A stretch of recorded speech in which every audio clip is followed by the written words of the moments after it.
Hello, everyone. Welcome to Liam's Lyceum. I'm your host, Liam, aka Himbar, and I do actually surprisingly have a weekly update for you. It maybe isn't that surprising considering it was stuff I was already into and it wasn't very long, or wasn't very long to begin with, and I just read the whole thing really quickly, or I was, close to being finished.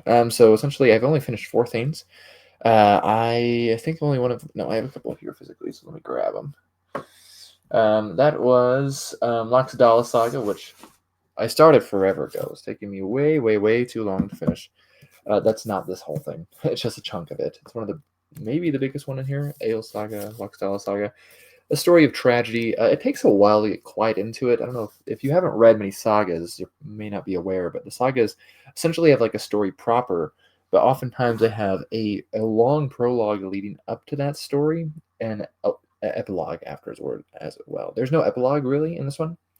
I mean, you could kind of argue, but I think the ending is um, uh, quite a good one, and I think it goes along with the main plot of Gudrun and her husband's kind of going on, right? Um, but it is rather tragic. But it has a long prologue going, and I think again you need to get to like almost chapter 30. Again, they're very short chapters. The whole thing is probably like maybe 200 pages. To finally get into the stuff that's like really the story proper. And there's some good stuff for that. It's just pretty typical actually when you read these Old Norse stories. So I'm glad to finally finish that, which makes sense because I started class. It is Old Norse, and we're not going to read Laxdala Saga in Old Norse. We read very little actually, as far as I can tell, but we shall see. The translating of actual text itself comes in the second half of the class, so we'll see how that goes. But sorry, my angle here. I also finished Anne of Green Gables, which I forgot to mention last week. I already started it. I don't even remember who wrote it. Let me look. Anne of Green Gables was something I had not really ever been familiar with. Lucy Maud Montgomery, Ellen Montgomery, until I married my wife, and she liked watching one of the adaptations, and now I gotta look up what that one is. Yeah, see, Anne of Green Gables. What is the name of that actress? From 1985, I think. Let's see. Is that right? Yeah. Megan Fellows, I believe, is Anne Green Gables and Anne Shirley in it. So it's really it's that adaptation proved to be pretty accurate. Actually, I really enjoyed the book. I didn't not enjoy the movie the first time I ever saw it, but I've since rewatched it a couple times. It's one of my wife's favorites, and I really enjoy it now, actually. And so I enjoyed the book. I don't know if I'll read like the next ones. Anne of Avonlea is another one, I think, is the next one. So, but I did enjoy Anne of Green Gables. So, and it's very classic. I mean, kind of for younger audiences, but very approachable. I think written, over 100 years ago, I'm sure at this point. So, anyways, I don't think I'll review it. That's actually the thing with pretty much most of the stuff I finished this week. It's stuff, yes, right. And in some ways, it's an uptick on my reading, which has been pretty bad the past month. That it's still largely stuff that it's not going to help me in some sense with my reviews on this channel, because I'm not going to review Loxdala Saga, and I'm not going to review Anne of Green Gables. And this next one, I'll probably have a review for it, but in like a short, because I don't really have much to say. I think a short would be more appropriate, but I'm not sure at this point. So anyways, that is American Paladin Dust Sacrifice by Larry Correia. I got sent this as an ARC. I think it comes out in November. There's a like some sort of it's a Kickstarter, so it's a crowdfunding for it in September. It's probably when I'll make my video for it. I might talk to some of the people. I don't know if I'll talk to Korea. I don't know, but I might talk to some of the publishers from ARC Press about it. We'll see. I need to reach out to them and see what I want to do. And oh yeah, so we shall see about that.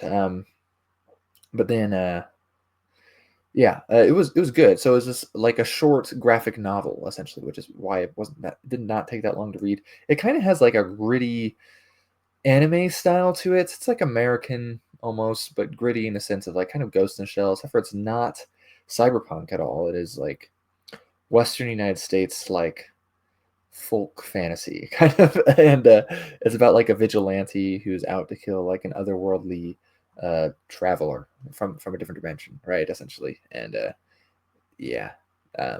pretty gritty. Like I said, I really like the style of it, though. Actually, I was impressed with it. And technically, I mean, I'd say it has like straightforward but like heavy hitting aspects that Korea is known for.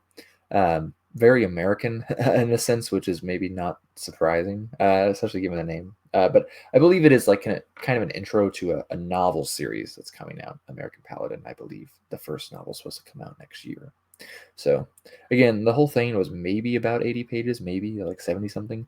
And so, but again, pretty neat art, actually. And the story itself was enjoyable, if bloody and gritty and whatnot.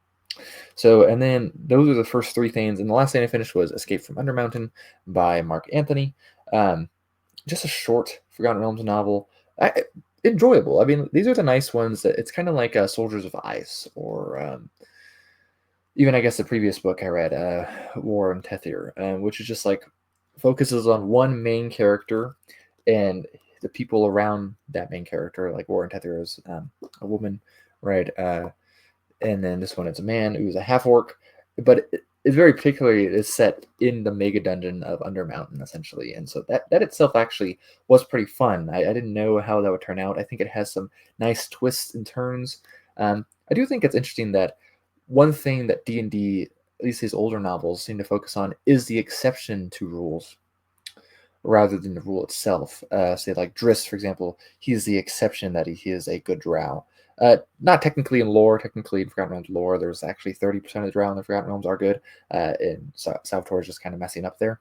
But something like in Soldier's Vice, right, there is a good, relatively good, right? He's not like 100% good, but he actually turns out to be good in the end for the main characters of a gnoll, right? And in this case, there's like a gargoyle in here that is like good, like essentially a friend, right? And so that is the exception because a gargoyle is just a monster, right? And just like a gnoll is a monster in here. And so it's not like new stuff, I feel like. I think maybe people will call it woke or something these days, but this came out in the 90s, I think. And so like, and again, I think it's talking about that exception in a sense. Because I would say gargoyles in D&D are not something I normally make friends with, that is for sure. So anyways, enjoyable. Again, some surprises. The noble part of it is that this character is supposed to rescue this noble from Undermountain, and that noble is not the main character this time around, but it's enjoyable enough. Okay. As far as books I am reading, I've actually made okay progress in The Ocean of Tears by what's his name, Stuart Wieck or something like that. I don't know. It's an EverQuest book. I started probably almost a year ago, but it's been a minute since I read some, and so I read a couple more chapters last couple weeks, and I am enjoying it. Actually, it is more gripping in many ways compared to the other EverQuest novels I've read, which are The Blood Red Harp and Rogue's Hour. So. And those are written by people I've actually read books by before and enjoyed. And this one I've never heard of this author. But anyways, so I'm enjoying that. I'm also still reading Forging the Blade. I did make a decent more progress in it. I mean, it's still, considering how long it's been since I've been reading it. But I'm finally on Kanto 2. I'm on page 115. So, I mean, I'm not super far along, considering this is almost 500 pages in length, but I am enjoying it. It's not like super deep or even like super enjoyable right now. It really is kind of mundane in a lot of ways. It just keeps on going back and forth and back and forth. And it's kind of hard to follow because it doesn't stick with one character for a super long period of time. I mean, yes, we are getting to this is the Goths, the period of the Goths are being converted to Arianism. And you do have your main character, I would say, probably being Thulia still. The Marians guy hasn't shown up since like one of the very first pages, and I don't know if he's going to show back up, I assume.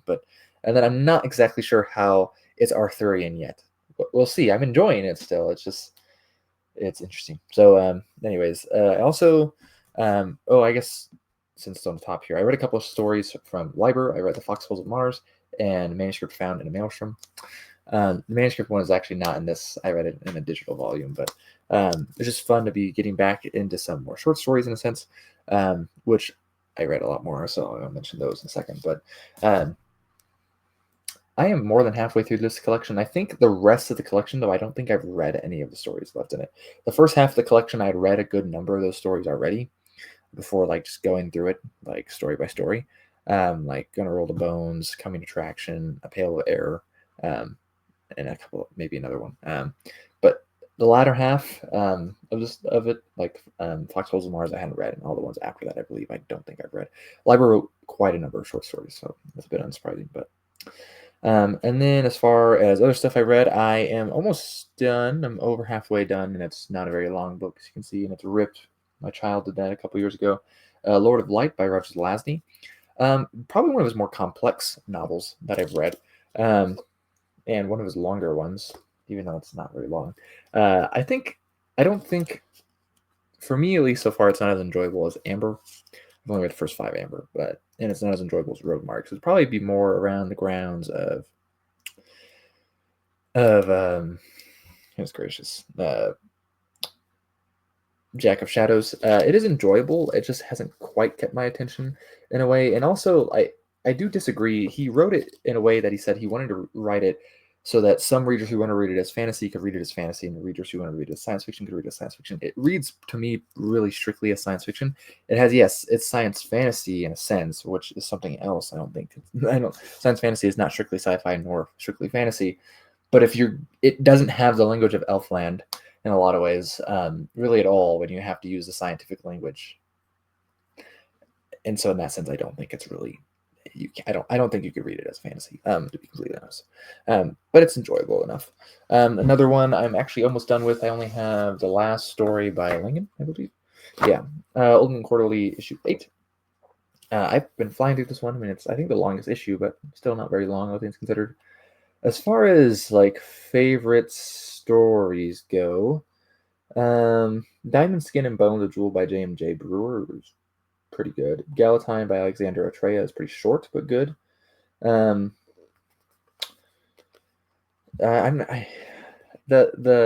this issue has 2 stories from the point of view of animals, and I'm normally not a big fan of those, and I wasn't a big fan of Baron's story or Ulford's story, to be honest. Just to be that's just kind of my thing. Most of these are pretty good. I think Nobody Kills a Wizard by Foltz is maybe my favorite. I don't know. I don't know how to. Shadows Under a Soil, that was pretty good too. So I mean, like, they're all pretty good. I don't know exactly if I can judge. Besides, maybe that Foltz is like, I think Foltz has a very straightforward style for sword and sorcery that I'm often not in Foltz particular, but the straightforward style of sword and sorcery I find often very bland and typical of sword and sorcery. But I enjoy it in Foltz. I think he has a good grasp of it. So the longest story is in here is probably Langan's, which is the last one. So it's like almost 30 pages or so. So I'll probably read that this week. I'll probably finish Lord of Light. Hopefully, I probably won't finish Forging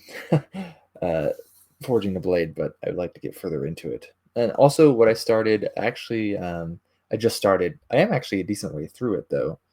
Not halfway through.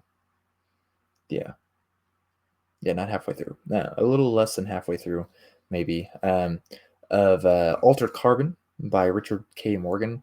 I've just been feeling more cyberpunk. In fact, I've been feeling more of like the stuff I like anyways, because reading Sword and Sorcery, reading short stories from like someone like Liber, and reading cyberpunk, those are all things I really enjoy, and it's nice to read them. I probably shouldn't put this at the very end, but what I'm going to try to do is I'm going to try to remember to link down a specific Discord server. I actually have my particular Discord server, but I haven't put it in my description in a year at least, probably. It's not a very popular server. I put my name on it, so like down in the description, if you want to contact me, if you want invited to that server, I can always invite you to it. But I strictly, about a year ago, actually, August of last year, I made a server for Cyberpunk because I realized I couldn't really find one that I wanted. And I haven't read a bunch of Cyberpunk. I didn't publicly announce it anywhere, so there's only like a few people that I directly invited in there. But if anyone is interested in discussing Cyberpunk or anything like that, then go. I'll put it down in the description. Like I said, it's only good for about a week, but that's what mostly when people watch these anyways. So, yeah. The New Romantic Bar is what it's called, and or New Romantic Bar if you want to say it that way. But anyways, it's Altered Carbon. I'm enjoying it. It is it's good. Yeah, I didn't really hear much about it beforehand. I mean, I knew it was cyberpunk, but I'm enjoying it. It's kind of in the noir style of things. But I have still quite a number of cyberpunk books I want to read. So we'll see what I get to after Altered Carbon. Altered Carbon is technically first in a trilogy as well, so maybe I'll read the other ones after that. But so, anyways, that is my reading for this week. And you know what? Actually, another thing with I would like to get to a point where I feel well read enough in um, in cyberpunk. I want to finish the big book, which is you can't see it right there. It's hanging off the edge. Oh, I can't. Right there. I have the last two parts left. I read with my buddy Tim, and it was almost a year ago we did the part three. So, but if you look up like top 10 cyberpunk books on YouTube, the only one that comes up is by a channel that I don't think should even exist anymore, to be completely honest. And but does exist, and so that's a shame to me that that is the only channel that has one. I don't like doing top tens though, so I might make like a classics of cyberpunk, like I did a classics of Sword and Sorcery after I had read sufficiently what I felt were the classics of Sword and Sorcery. Make a video like that, so I might do like the classics of cyberpunk. But again, I'm probably not the best person to talk cyberpunk, to be honest. Like someone like you don't even see it that much on like the sci-fi focused channels of booktube, if you will. I'd say like Raph is maybe one of the better people that covers it. And he's just doing his own thing anyways. So, but anyways, that's my weekly update. End of August, it's already September. It's here starting to feel like fall actually, because we stopped getting 90-degree days. We're like low 80s, like generally max, and we had like several days there where it was just cloudy and rainy, and stayed in the 60s, for example. And so it would be harvest technically to the Anglo Saxons, which again, anyways. So, leaving from Williams Ice. Now I'll catch you next time.